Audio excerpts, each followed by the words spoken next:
Good afternoon, good morning, good evening, wherever you are. I realize it's been a long minute since my last video, not as long as the space between the previous two before that. Anyways, but I did want to, I was thinking about this lately, and so I did want to come back and make this video and hopefully continue to make videos. Um, so in the last video I teased I was going to talk in the following video about um, how how the female narcissist goes about destroying you.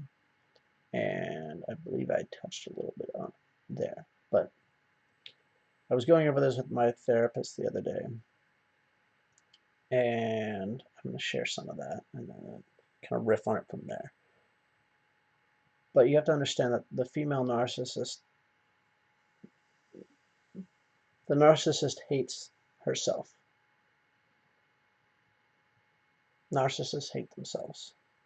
They hate themselves because they were hurt as a child. They were, uh, molested, raped, or abandoned, or assaulted, or watched a parent get murdered. Something very, very traumatic. And so they didn't develop properly. They didn't develop emotions properly. They didn't develop anything properly. They hate themselves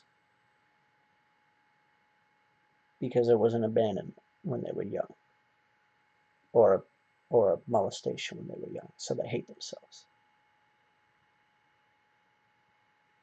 And so therefore they hate you.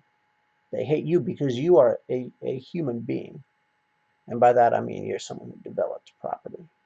And they are not. So they hate you because you're everything that they are not. You're able to laugh, you're able to smile, you're able to see the absurdities of life, the joys of life. You're able to laugh, you're able to help people, you're able to trust. You are able to say goodbye to someone on the phone and not worry, pardon my adjustments. You're able to say goodbye to someone on the phone and not then be scared that they'll never call you again.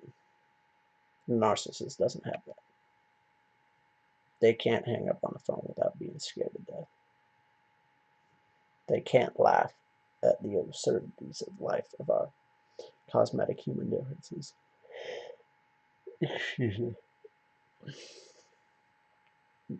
They can't laugh about things because nothing is funny to them, because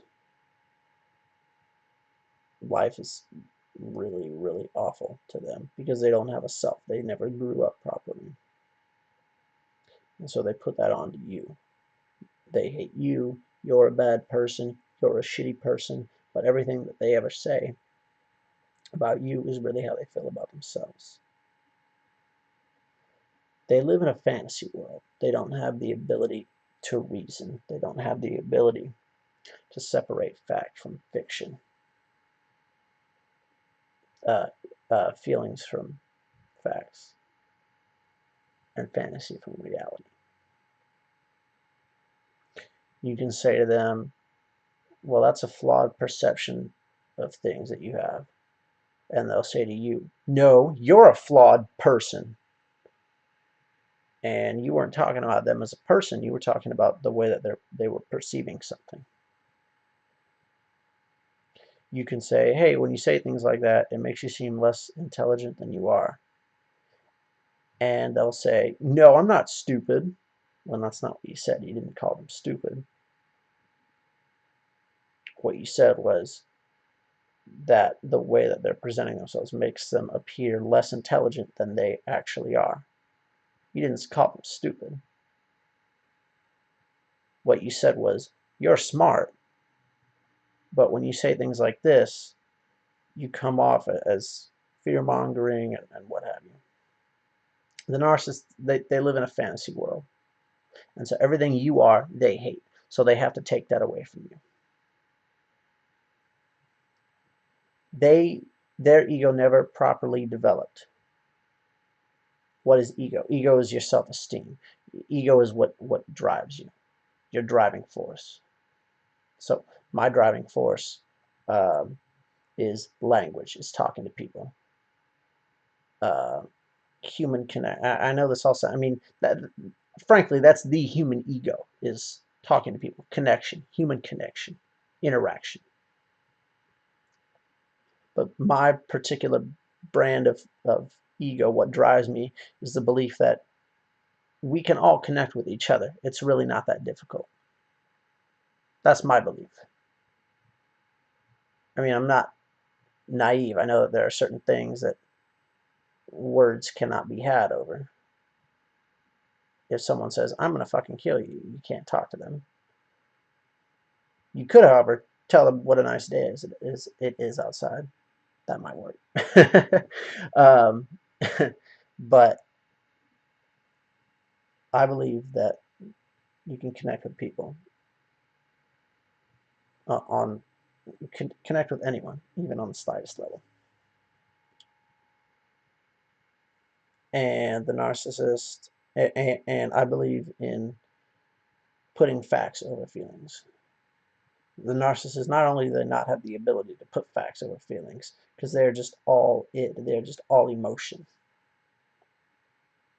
because that's all they know. Because facts are scary. The fact that they got raped or abandoned is scary, so they hide. And then the dangerous thing is they start to make up facts. Suddenly you're the rapist and you're the abandoner, even if they're the one raping and abandoning you. And so they go about bruising your ego in the same way that they've been bruised. I value communication. This person robs me of my words. What do I mean by that? Robs me of of the context in which I speak, and thereby robs me of my intent. I have another channel which I talk about this, which you might want to look at. But the channel is called Frank Del Dean of Satire and Mimicry. So you might want to look at that. I made a whole video about the robbery of intent and context and language. And I'll make a few more videos about it, etc., etc. At any rate, the narcissist does not live in this world. They live in a fantasy world. And they are the judge, jury, and executioner. They are the queen bee of things. They decide everything. They make up all the rules, and the rules always change. And then they'll tell you that you're not consistent. So for your own sanity, take your ball and go home. I've learned in my work, working with people with special needs, that sometimes we're not able to get through to people. At that point, we just have to set things down and walk away. Now, in a professional context, this is where the analogy ends, because in the professional context, of course, I have to come back. I give them 5 minutes, and then I come back. Interesting aside, actually. About a week ago, I got a note from someone who I thought was a lost cause, so to speak, that I was kind of involved with 2 years ago. And she said, I'm sorry, you were right about everything, blah, blah, blah. And this one, I don't think I'll ever get that from. In fact, I know I never will. You'll never get it from a true narcissist. So you just got to take your ball and go home. Hopefully I made some sort of point here. Hopefully you enjoyed this. Rate, comment, subscribe, all that good shit. You are not alone. Take care of yourself. Until next time.